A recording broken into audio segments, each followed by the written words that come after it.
Gonna make a very simple industrial clothing rack out of some scraps of wood that I have and an old rod. Measure the length of the rod, which is exactly 3 feet. Cut the 2 bottom pieces at 34. Cut the 2 connecting pieces for the base at 10.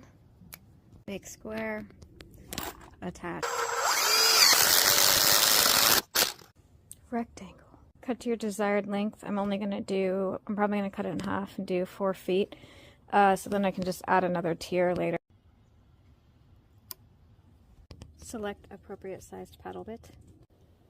Appropriate size acquired. Measure for center. Straight through. Go very slow or it will split.